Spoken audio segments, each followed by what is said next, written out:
നേരത്തെ തിരുവനന്തപുരത്ത് സംഭവിച്ച വലിയൊരു അപകടത്തിന്റെ വാർത്തയിലേക്കാണ് നമ്മൾ വരുന്നത്. തിരുവനന്തപുരം ജനറൽ ആശുപത്രിക്ക് സമീപം കാർ ഫുട്പാത്തിലേക്ക് ഇടിച്ചു കയറുണ്ടായ അപകടത്തിൽ ഡ്രൈവർക്കെതിരെ നടപടി. വാഹനമോടിച്ച AK വിഷ്ണുനാഥിന്റെ ലൈസൻസ് സസ്പെൻഡ് ചെയ്യും. വാഹനമോടിക്കാൻ പരിശീലിപ്പിച്ച ബന്ധു വിജയന്റെ ലൈസൻസും സസ്പെൻഡ് ചെയ്യും. മോട്ടോർ വാഹന വകുപ്പിന്റേതാണ് നടപടി. അപകടത്തിൽ 5 പേർക്ക് പരിക്കേറ്റിരുന്നു. RB സനൂപ് വിശദാംശങ്ങൾ നൽകും. സനൂപ്, വലിയ നടുക്കവും ഞെട്ടലും ബാക്കിയാക്കിയ ചിത്രങ്ങളായിരുന്നു അപകടത്തിൻ്റേത്. അതിൽ ഈ ഡ്രൈവറായിരുന്നയാൾക്ക് ഡ്രൈവിങ്ങിൽ അത്ര കണ്ട് പരിചയമുണ്ടായിരുന്നില്ല എന്ന് തുടക്കത്തിൽ തന്നെ വിവരങ്ങൾ വന്നിരുന്നു.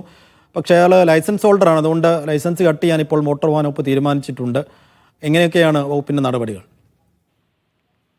സൈഫുദ്ദീൻ, കർശനമായിട്ടുള്ള നടപടിയിലേക്കാണ് മോട്ടോർ വാഹന വകുപ്പ് കടന്നത്. മോട്ടോർ വാഹന വകുപ്പ് എൻഫോഴ്സ്മെന്റ് RTO സംഭവ സ്ഥലം സന്ദർശിച്ചിരുന്നു. അദ്ദേഹം വാഹനമടക്കം പരിശോധിച്ച ശേഷമാണ് കാര്യങ്ങൾ വ്യക്തമാക്കിയത്. അതിൽ തന്നെ അദ്ദേഹം പറഞ്ഞിരുന്നു, ഈ വാഹനം ഓടിച്ചയാളുടെ പരിചയക്കുറവ് തന്നെയാണ് അപകടത്തിന് കാരണമായിട്ടുള്ളത്. ലൈസൻസ് ഉണ്ടെങ്കിൽ പോലും ഈ വാഹനം ഓടിച്ച് പരിചയമില്ല. അതുകൊണ്ട് തന്നെ ഒപ്പമുണ്ടായിരുന്ന ഒരാൾ അദ്ദേഹത്തിന് പരിശീലനം നൽകി വാഹനം ഓടിച്ചു വരുമ്പോഴാണ് അപകടം ഉണ്ടായത്. ബ്രേക്ക് ചവിട്ടുന്നതിന് പകരം അമിതമായിട്ട് ആക്സിലേറ്ററിൽ കാലമർത്തിയപ്പോഴാണ് നിയന്ത്രണം നഷ്ടപ്പെടുകയും വാഹനം 2 ഓട്ടോയിലും അതേപോലെ 2 വഴിയാത്രക്കാരെയും ഇടിച്ചിട്ട ശേഷം ഫുട്പാത്തിൽ ഇടിച്ചു നിന്നത്. അതിൽ ഇപ്പോൾ നടപടിയെടുക്കാൻ വേണ്ടി മോട്ടോർ വാഹന വകുപ്പ് തീരുമാനിച്ചിട്ടുണ്ട്. വാഹനം ഓടിച്ച തിരുവനന്തപുരം വട്ടിയൂർക്കാവ് വള്ളിവിള സ്വദേശി AK വിഷ്ണുനാഥിന്റെ ലൈസൻസ് സസ്പെൻഡ് ചെയ്യാനാണ് തീരുമാനിച്ചിട്ടുള്ളത്. അതിനോടൊപ്പം തന്നെ വാഹനം ഓടിക്കാൻ വേണ്ടി ഒപ്പം ഇരുന്ന് പരിശീലിപ്പിച്ച ബന്ധു കൂടിയായിട്ടുള്ള വിജയന്റെ ലൈസൻസും സസ്പെൻഡ് ചെയ്യാൻ മോട്ടോർ വാഹന വകുപ്പ് തീരുമാനിച്ചിട്ടുണ്ട്. എന്തായാലും നേരത്തെ തന്നെ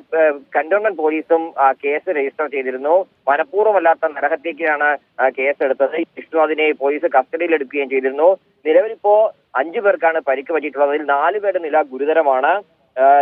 ഓട്ടോ ഡ്രൈവർമാരായിട്ടുള്ള കണ്ടമ്പൂർ സ്വദേശി സുരേന്ദ്രൻ, അതേപോലെ ജനറൽ ആശുപത്രി സ്വദേശി റജി, വഴിയാത്രക്കാരായ കരകുളം സ്വദേശി ഷാഫി, മുട്ടത്തറ സ്വദേശിനി ശ്രീപ്രിയ എന്നിവർക്കാണ് ഗുരുതര പരിക്കേറ്റുള്ളത്. ഇവിടെ തലയ്ക്കാണ് പരിക്കേറ്റത്. ഇതിൽ 2 പേർ വെന്റിലേറ്ററിലും 2 പേർ ICUവിലും തിരുവനന്തപുരം മെഡിക്കൽ കോളേജ് ആശുപത്രിയിലെ ചികിത്സയിലാണ്. നിസ്സാര പരിക്കേറ്റ കുമാർ എന്ന മറ്റൊരു ഓട്ടോ ഡ്രൈവറെ ജനറൽ ആശുപത്രിയിൽ പ്രാഥമിക ചികിത്സ നൽകി വിട്ടയച്ചിട്ടുണ്ട്.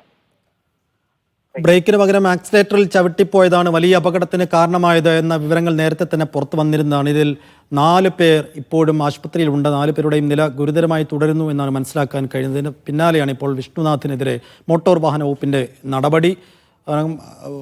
വേണ്ട രീതിയിൽ പരിചയമില്ലാതെ കാറ് ഓടിച്ചതിനും ഇങ്ങനെ ഒരു ദുരന്തം വരുത്തി വെച്ചതിനുമാണ് ഇപ്പോൾ മോട്ടോർ വാഹന വകുപ്പിൻ്റെ ആക്ഷൻ വന്നിരിക്കുന്നത്. ഒപ്പം ഇദ്ദേഹത്തെ ഡ്രൈവിംഗ് പഠിപ്പിച്ചയാളുടെ ലൈസൻസ് കട്ട് ചെയ്യാനും സസ്പെൻഡ് ചെയ്യാനും ഇപ്പോൾ മോട്ടോർ വാഹന വകുപ്പ് തീരുമാനിച്ചിരിക്കുന്നു.